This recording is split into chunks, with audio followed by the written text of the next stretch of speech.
Hello, viewers, and welcome to Renowned Explorers International Society from Abbey Games, developers of Reus, which is a cool little game about how people are greedy dickheads who never appreciate anything you do for them. In this game, you command a crew of globe-trotting explorers from an adventure story set in the late 1800s as you explore various regions of the world and come back with stories of your noble deeds and, of course, arms full of treasure looted from the natives. The game has two modes. Discovery mode is basically just like, I don't want to say easy mode, although it is easier, but it's really intended to be more of just like a sit back and don't worry about things experience. You can't lose in Discovery mode. You can start every battle over again if you feel like you're not doing well. We'll be playing in Adventure mode. I just think it's way more fun. And then there are multiple difficulties within each mode. We'll be playing on Classic. Classic Adventure mode is, I feel like, the default. This is sort of where the balance of the game is. I mean to say, the game is balanced around Adventure Classic. And we're not going to get too much into the mechanics of this thing. I've already know what crew we're going to bring. But you can see there's a pretty large cast of characters. You take one character as your captain, and they have some kind of extra abilities. You can see be a Hecaton, gets stronger and earns us 10 campaign tokens whenever we defeat a boss in an aggressive manner. But there are lots of different types of bonuses. The design of the game is pretty involved. This game has, and this was true of Reus as well, this game has a type of design that I really appreciate where none of the individual systems are very complicated, but it's a lot of little simple systems layered on top of each other, and the interactions between those systems are sort of where the game of it all is. Hopefully, what I mean by that will become a little clearer as we go on. And so each character has a couple of abilities. They can gain levels. They can get up to level 5 during the adventure, and each time you gain a level, you'll make one of these training choices. Each vertical slice here represents a level. So you'll see he'll gain this ability Amnesia Shot, and we'll be able to select either he gets another engineer perk or another rogue perk. And you can see the broad categories of perks over here. I don't remember how many of these categories there are, probably in the neighborhood of 10. Philippe is an engineer and a rogue. Bia is a tactician who can also pick up quick thinker perks. Pedrino is a survivalist who can also pick up beguiler perks on account of his very well kept teeth.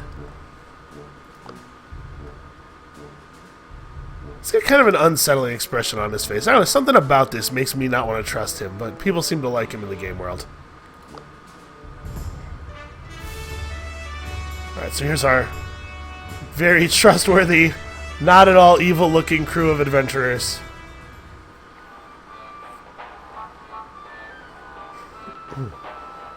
This is our airship. We fly around the world in an airship. Alright, the Viking Landing. This is it. You just got your Renowned Explorers International Society membership. Bia wants to make a big entrance and goes for an elusive treasure, a Viking ship. Rumors are that a boat belonging to the famous explorer Leif Erikson is somewhere on this forgotten island. But that doesn't seem too likely to me, but okay. You guys don't need a tutorial, I'm your tutorial. It's time for an adventure.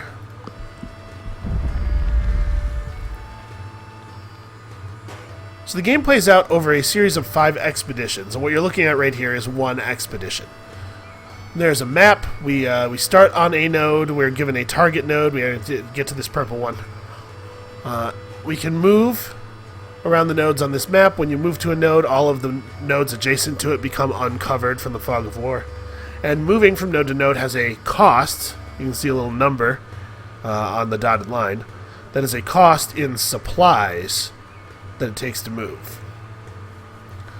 We start with 7 supplies, and if we run out of supplies, we'll start to take stat penalties for each location we visit, and those penalties will last until the end of the expedition. So we'll make things progressively more and more difficult for ourselves until we can find whatever treasure we came for and get out of here. There are a number of symbols by the different nodes, and I'll talk about those in a minute once you've seen some more gameplay. We're going to go to this node real quick because it has the encounter symbol, and I want you guys to see the encounter system right away. So, 2 villagers keep following you and annoying you with well-intentioned questions. Wow, you come from all over the world? Wow, you've been to London? Wow, you like Brussels sprouts? Wow! That is amazing. Who likes Brussels sprouts? That's crazy talk. These friendly gentlemen need to be convinced to stop following you. The encounter system... I almost said combat. It's not really a combat system. The encounter system in this game is, I think, really clever. So you can finish every battle in one of 3 ways. You can complete it with a friendly disposition, a devious disposition, or an aggressive disposition. And we can see here, if we complete this battle friendly, we'll gain an extra encounter token, which just gives us a bunch of extra resources. If we complete it devious or aggressive, we'll get no additional benefits. So we're going to try to do this in a friendly way. So each one of our heroes starts with 3 abilities, and each ability is keyed to one of the... I've been saying disposition. The word the game uses is attitude, and also attitude's easier to say, so let's switch to that. Each ability is keyed to one of 3 attitudes. So you have a red ability, that's your aggressive ability, a blue ability, which is your devious ability, and a greenish ability, which is your friendly ability. And you can see we've all got our different things. So on each character's turn, they get a move and an attack. You can move and then attack, or you can just attack. You are not allowed to attack and then move. When I say attack, I mean use an ability, because some of these abilities aren't attacks. For example, Pedrino is going to run over here and try to make this guy excited about our cause.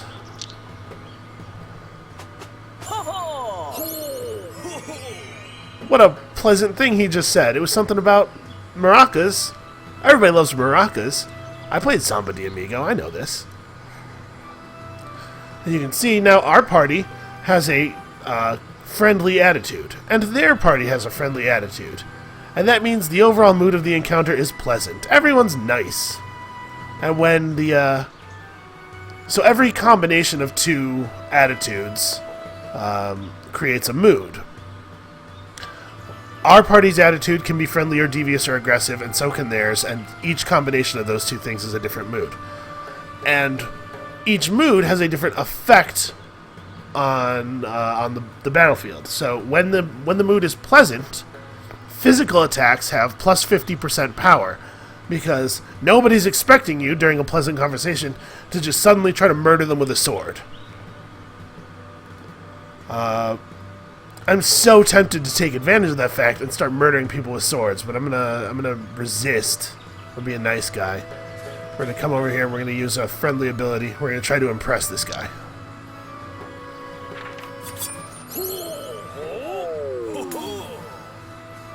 Alright, he's impressed by us, he's excited about us, he doesn't want to fight us. So you can see, it's not hit points in this game. The resource that keeps you in combat is called spirit. It's sort of your will to fight, or your will to continue with the encounter. We're going to encourage this guy.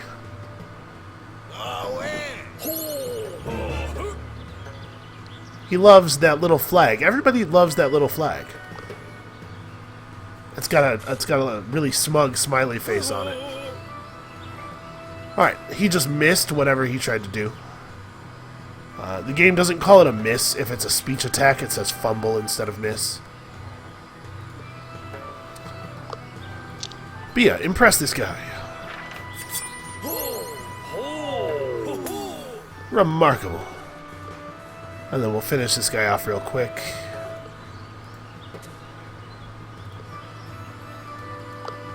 It doesn't really matter which order I do these things. And finally, we'll just get him so excited he can't imagine trying to stop us.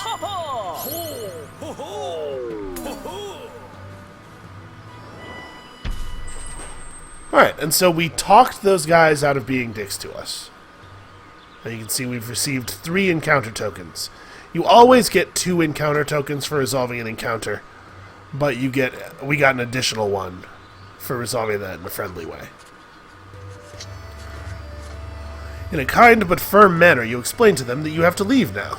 Once Bia gives them some foreign candy, they thank you wholeheartedly and they go away. The crew proceeds with the expedition. And we get 2 campaign tokens for resolving that in that way.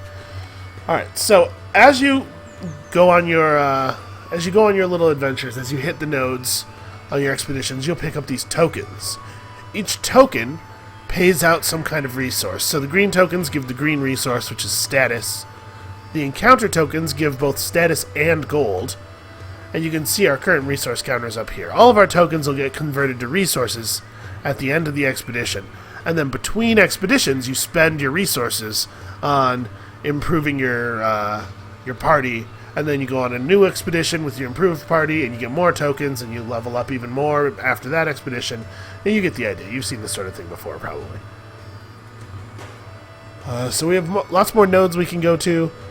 We're going to keep going to nodes that have lots and lots of icons. We love icons. The crew arrives at an open theater where some villagers are going to perform a piece about the Vikings. The director approaches you. One of our actors is sick and the stand-in is not very talented. Maybe it would be fun if one of you would play the Viking Jarl. Jarl? The Viking guy. That means leader, right, Jarl? It'd be great for the people to see a new face. Yeah, so this is an adventure wheel situation. Whenever you get to one of these things, you'll get a choice of which character you want to play. So we can see Bia has a 33% chance, a 10% base chance, plus a 23% bonus from her speech power statistic. Padrino has a similar chance. His speech power is a little bit higher. Philippe has a 47% chance, 10% from his base chance, only 22% from speech power, but plus 15% because of his fancy beard, because I guess Vikings are expected to have fancy beards. I don't think his beard looks that fancy, but it certainly is more facial hair than either of the others have. Alright, so we're going to have him go for it. And you can see we have a 47% chance to succeed and get all these tokens, and a 53% chance to fail and not get anything. So when you click on this,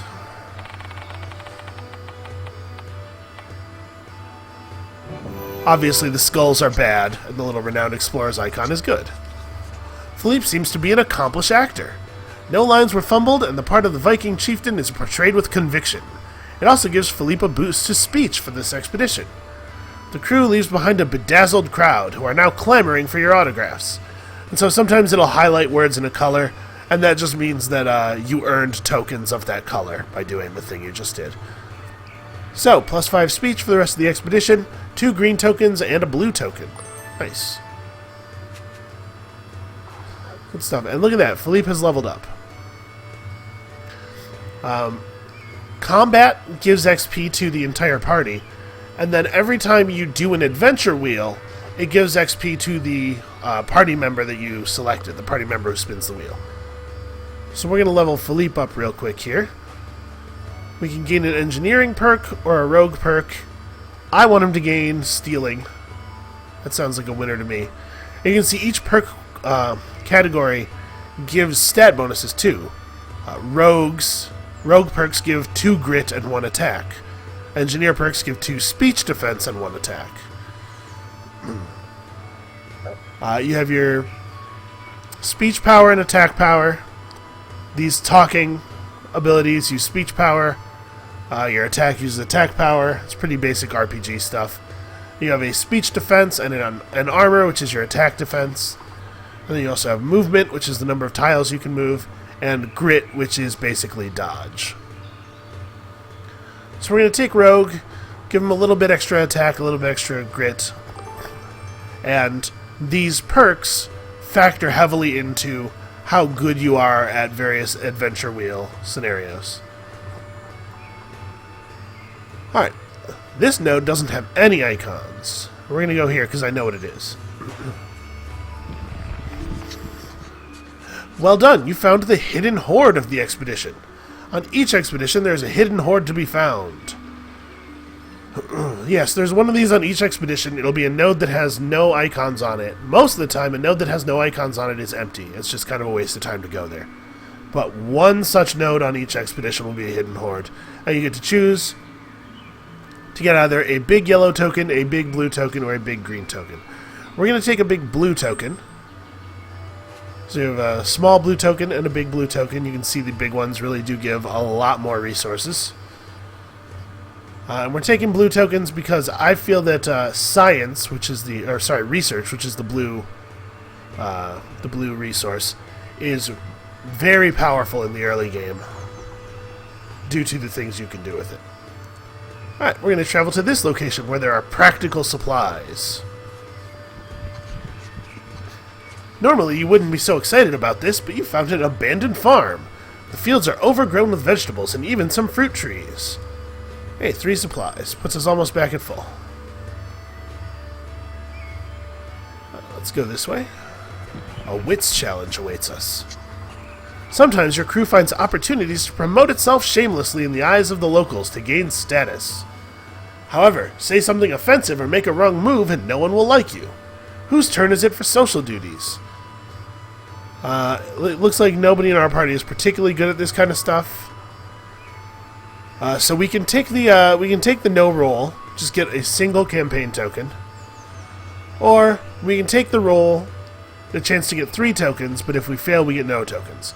We're going to take the roll because I want XP more than anything else. You know, there's a chance this could work out. Oops. Philippe spoke ungracefully about the savages that have to be dealt with, which has offended the locals. Philippe was actually talking about the sheep, but you don't know if that would have been any better. Philippe has some weirdly strong opinions about sheep, man. Hey look, another encounter. If we do this, we will get enough XP to level up our other 2 party members. Oh no, cuddly sheep! Some cuddly sheep are found in the crew and keep surrounding you. It makes it hard to move, and you have to do something. Alright, well, let's show these sheep who's boss. Now, I tried to select a party that I thought would be reasonably good at resolving combat, or resolving an encounter in any way that the encounter asked. We'll get a bonus if we don't murder all of these sheep. That's fair. I don't know whose sheep these are. We probably shouldn't just jump them. Beware, it's flocking behavior. So they only have 20 spirit. This should be pretty straightforward.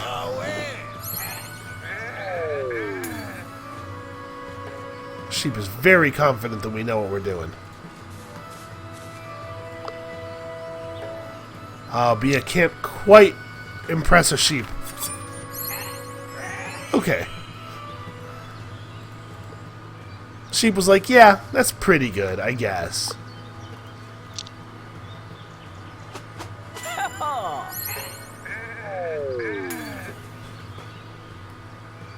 This talk of maracas is downright pleasant. So I really appreciate that the game includes these different ways of resolving what is effectively combat, because, you know, it is true to sort of the Indiana Jones. I can't, for the life of me, think of the name of an actual literary adventure story character. It's very embarrassing. But, you know, this sort of globe-trotting, debonair adventurer thing. It's not always punching and shooting people. Sometimes you get out of it with your wits. You are a true friend of the animals. The sheep follow you, but Bia teaches them not to get in the way. Bia even gives the cutest sheep a name. Woolly Padrino. He seems happy about it. I think she's being a dick, though, right? She did that to be a dick, and he just doesn't notice. He's a very trusting guy. Alright, so let's level them up. Padrino can learn to be a beguiler with his beautiful smile, or he can pick up the navigation ability. And also, he's going to learn the party time ability. Hooray! I said hooray like I was being sarcastic, but actually I'm excited. This is a really good ability. I'll tell you what, being a survivalist, survivalism is really valuable, but I'm going to give him Beguiler just so that he has at least one rank, so that if a challenge calls for a Beguiler, we have somebody. And Bia, who likes to fight, we're going to give her a shot of Quick Thinker for the same reason, just so that she has a level of Quick Thinker. And she picks up Unnoticeable Attack, an attack which does not influence the current attitude. And that means some stuff that I haven't talked about yet, but I'll talk about it in a minute when we do the encounter that I know is waiting at the purple node. You find a local merchant who wants to trade indigenous trinkets with you. Making deals with influential locals can increase your status and be profitable to both. However, anger the merchant and you're left with nothing. Who's going to negotiate? Man, we are not good at talking things out. I kind of thought Padrino would be good at this now with his beguiling, but it looks like this challenge is looking for speakers and diplomats. Well, Philippe, get in there and make a deal. Oh no! In an attempt to get a better deal, Philippe called the merchant's wares useless trinkets. Needless to say, the deal is off. That's okay, he's still getting XP. You don't have to succeed at the adventure wheel to get the XP. Let's go to this location, because I like treasure chests. That's a good icon. The crew finds some true Viking architecture, a turf house. Due to the lack of wood here, and as it provides better insulation, Vikings built houses covered in earth. This house must hold historical trinkets, but you hear a lot of noise coming from it. We'll enter the house.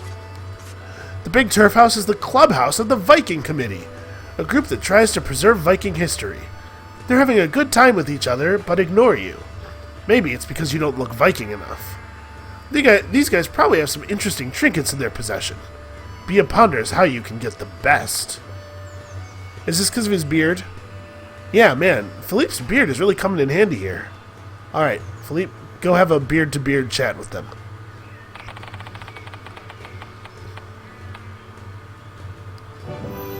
Success. Philippe is accepted into the Viking Committee. You learn a lot about Vikings as well. When the time is right, Philippe explains your cause and asks if the committee has some treasures for you.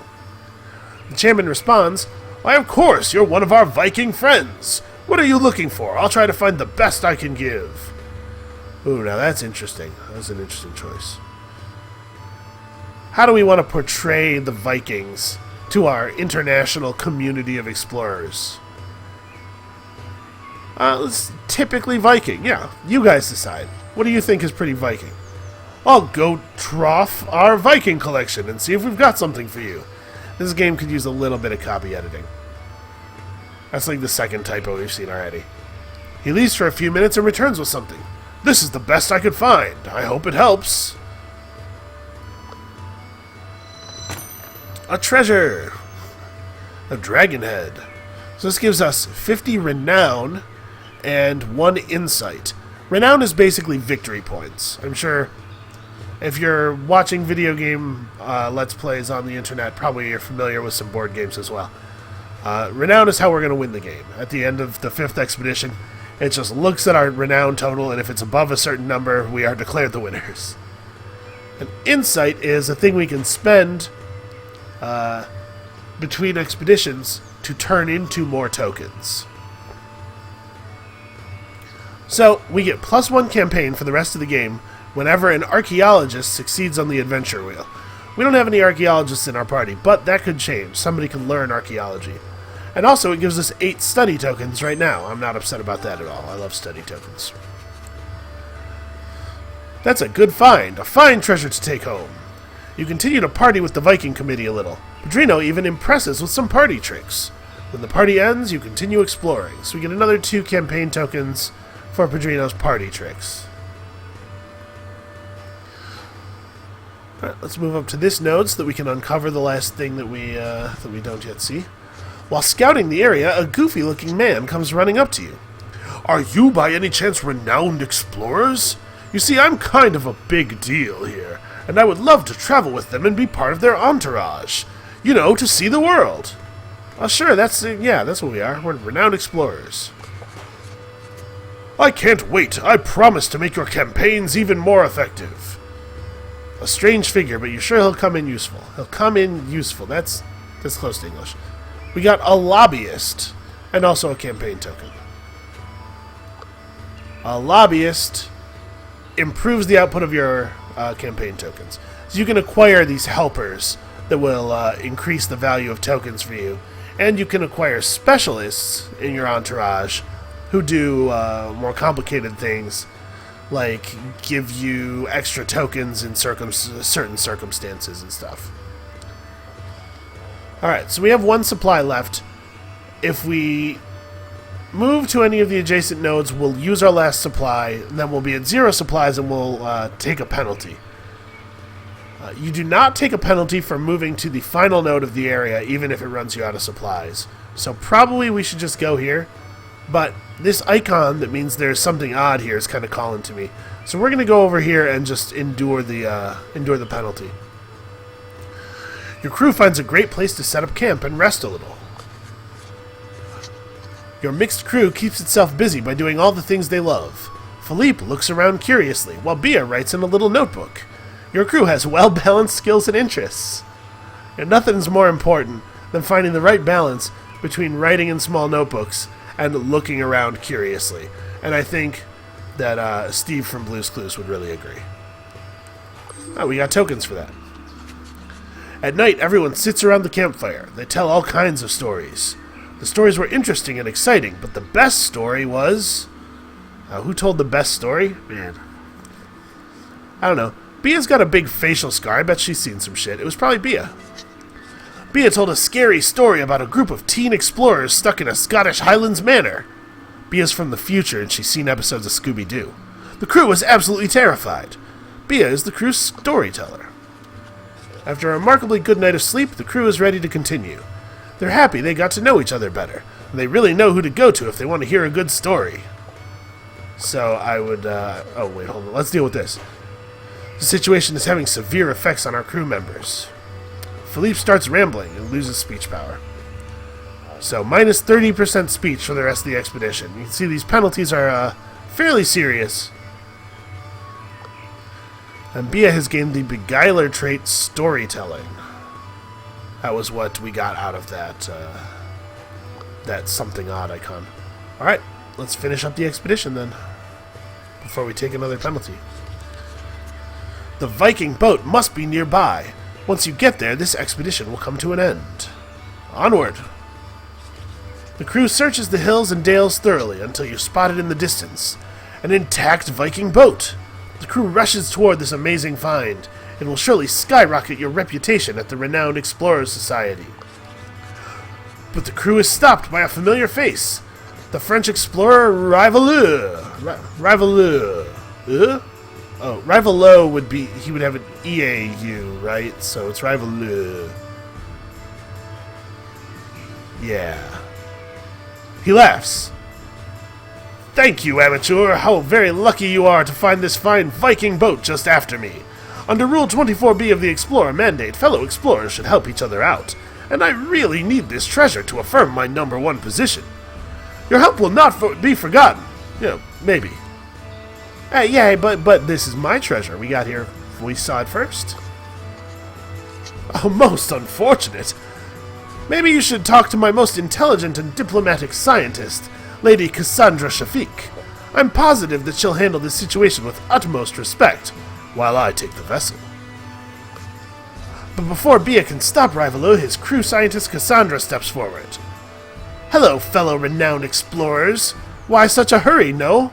Why such a hurry, no? Let's discuss this matter at an easy, civilized pace, yes? This ends everything with a question. She's not letting you pass, maybe?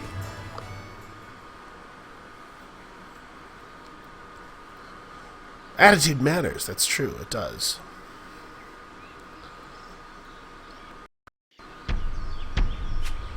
Alright, wow, if we resolve the encounter aggressive, we will receive a crazy number of campaign tokens due to Bia's captain ability.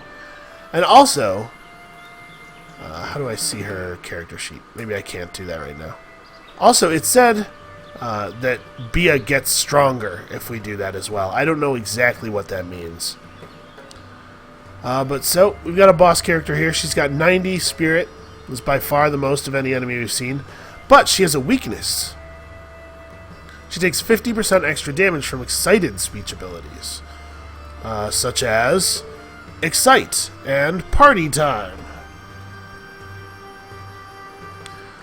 Alright, so this is the first battle where we actually have a chance of taking some meaningful damage. So let's talk about the different attitudes. There's kind of a rock, paper, scissors thing going on here. If you and the opponent are the same attitude, then nobody gets any direct stat bonuses or penalties, but some other attitudes' abilities get a buff. If you have different attitudes, then there's a little rock, paper, scissors thing going on here depicted by this wheel. So if they're friendly and we go aggressive, we get a bonus to our speech defense, I believe. But if they're friendly and we go devious, we get a penalty to our speech defense. They'll just tear us apart with their friendly comments and offers to go get a drink. So we're going to avoid being devious, and we're going to probably get pretty aggressive.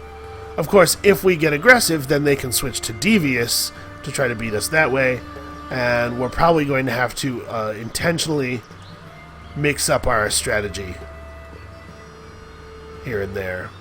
The first thing we're going to do... Man, Philippe really does not have a lot of movement. The first thing we're going to do is we're going to go this way and we're going to deal with these bad guys because I don't want to have to fight and get sandwiched. So let's move this way. Sadly, Philippe cannot use his friendly ability from here, nor his aggressive ability, and I don't want to go devious while they're friendly, so he's actually just going to wait a second. Bia, come here. Get friendly on this guy. Try to impress him. Okay, that was impressive. Alright, so now we've gone friendly. If we want to change attitudes, the way we do that is by filling up one of these bars to the left. You can see the aggressive bar only has 1 pip in it, and that means that if we undertake any aggressive action, our party's mood will flip over to aggressive immediately. To go into devious, we'd have to do 3 pips of devious action. Every time you use an ability, you gain a pip of the attitude that it's associated with. And every time you defeat an enemy unit with an ability, you get an additional pip of that attitude. So, we're going to use Philip's long-range saddening techniques. Hey guy, your underwear is probably dirty. And the mobster's confused, because first we were nice to him and then we were mean to him. And you can see we gained 1 pip for using the ability and 1 for defeating an enemy with it. And Padrino's just going to boogie over here, and he's really going to let this guy have it with the excitedness. I did 49 spirit damage. So all of these guys have that excited weakness. But we're not trying to win this battle with friendliness. We're trying to win this battle with extreme violence. So over here on the left, you can see what our party's dominant attitude is. This is the attitude that we've used the most during the fight. This is a little complicated. I'll go into it in more detail in future videos, but for right now, what you need to know is that we are going to want to get violent. We're going to use a bunch of aggressive abilities in quick succession, really push this aggression meter up. So, the question is, who goes first? Padrino has the lowest attack, so we're going to use his aggressive ability first to take advantage of this backstab, this physical attacks having bonus power, because as soon as he uses his ability, it's going to tip our party attitude over into aggressive, and then we're going to have a different bonus. Yeah, now we have speech defense. So it was important to do it in that order because Philippe and Bia are capable of taking down a goon from full health with their attacks, even without the big bonus.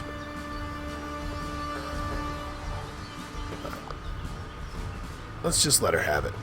Just gonna start in on her. With most boss encounters, you actually only have to defeat the boss enemy to end the encounter. You don't have to fight all the little henchmen. Oh, a fumble. That's unfortunate for you. Bia's just got too much grit.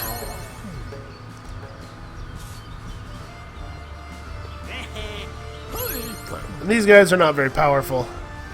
They do very little damage, and then we completely own their boss in the face. And you can see our dominant attitude has ticked over to aggressive.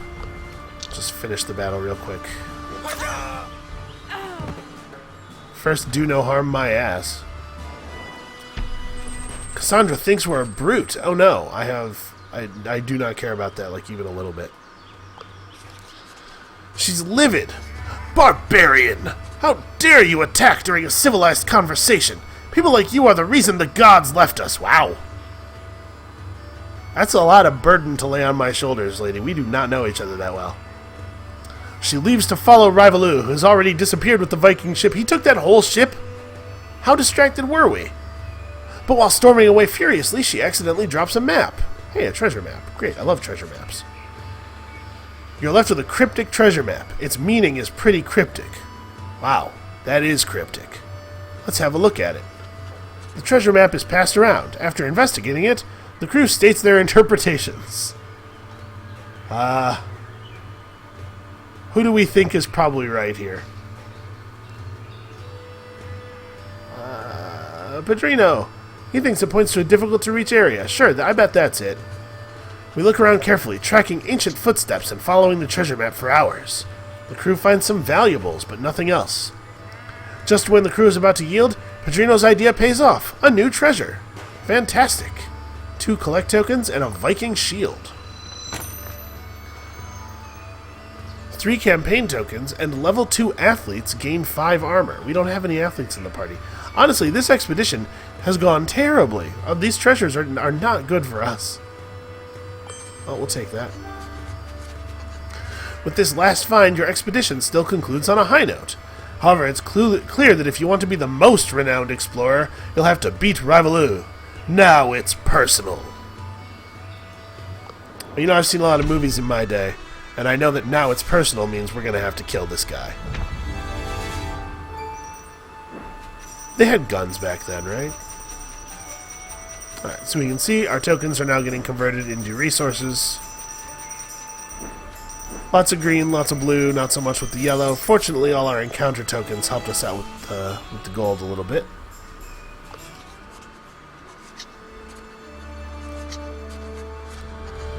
And so we win the game by having more renown than Rivalou at the end of the 5th expedition.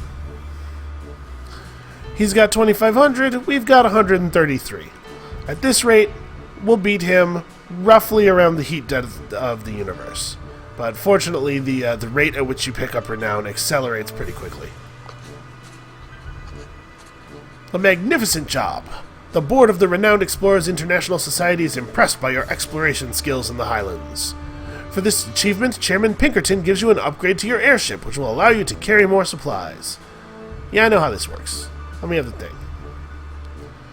So, like pretty much all treasures, some renown, some insight, and +2 supply capacity.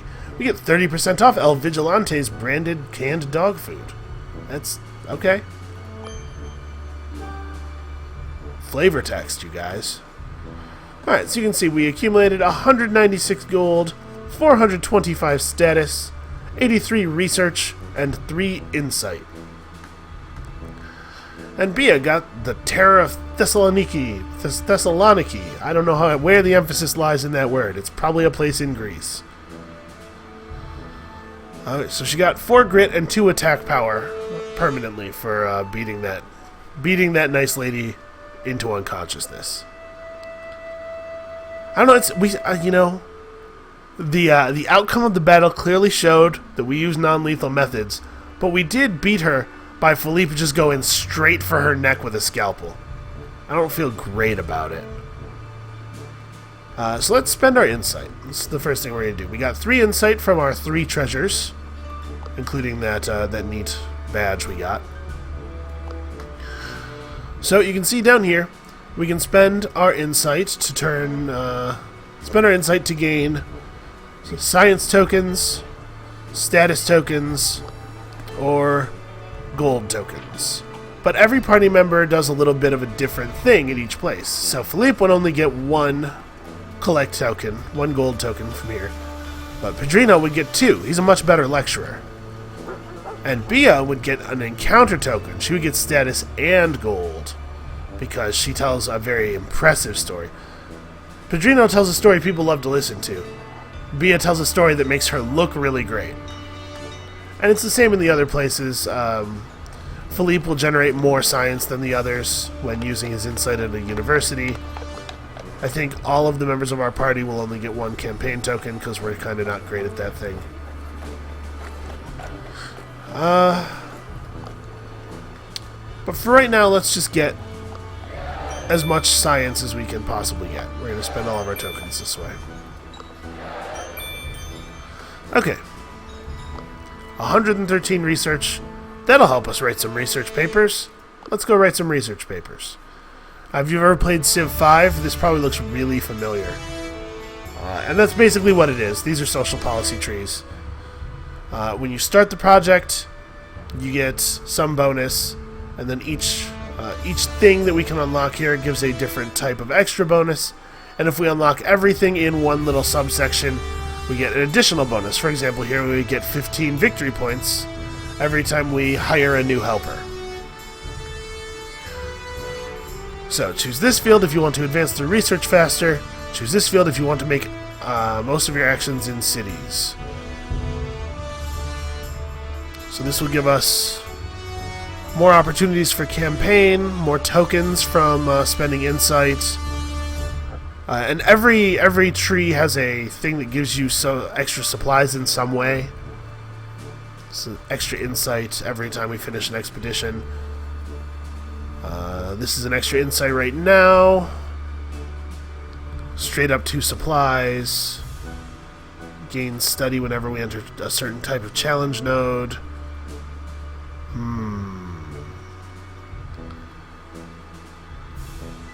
You know, we don't have naturalists, engineers, or archaeologists. Oh no, that's right. Philippe is an engineer. We do have an engineer.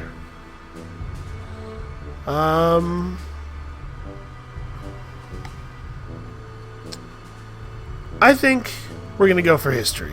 So upgrading our entourage hall costs less status. You'll see what that means in a minute because we're totally going to be doing that. We'll do this to get some more insight. Right now. We'll do this because it's the next thing. Got a lobbyist, got some campaign tokens. You can see our status has risen quite a bit. And if you notice, the research cost of our papers is increasing. Each paper makes the next one more expensive. So we'll gain more campaign tokens every time we solve an encounter with a chosen attitude. The way the crew will approach its oncoming challenges will write history. Your papers have predicted that much. It's up to Bia to decide how you will go down in history. I think we'll go down as aggressive and brave conquerors of the unknown. Alright, so every time we beat an encounter aggressive, we'll get 2 campaign tokens. That sounds good.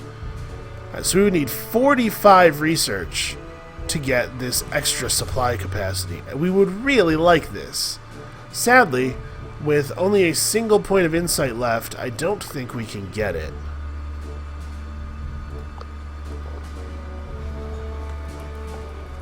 Yeah, 4 to 6 research. Even if we got maximum value on both of these study tokens, it would only take us to 40. Let's see if maybe there's something we can do about that.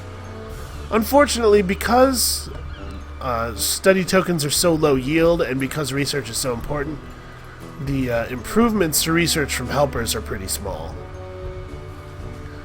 You see, we can get 1 to 3 extra status on campaign tokens, 1 to 3 extra gold on collect tokens, or 1 to 3 extra status or gold on encounter tokens, but only plus 0 to 1 on research tokens.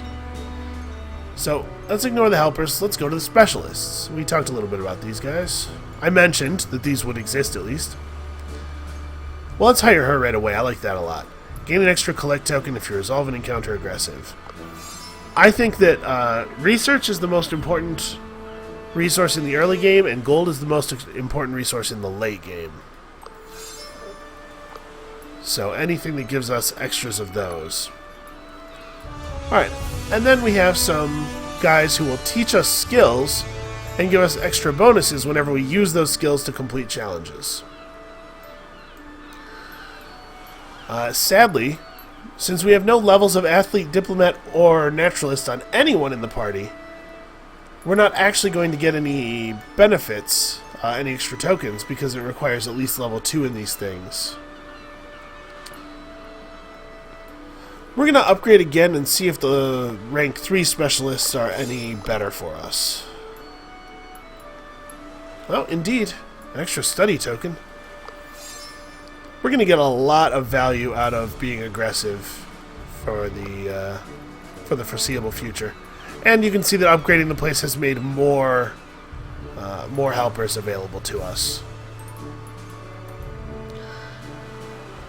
We are going to hire a merchant, 2 merchants, and 2 traders. Just to improve our output.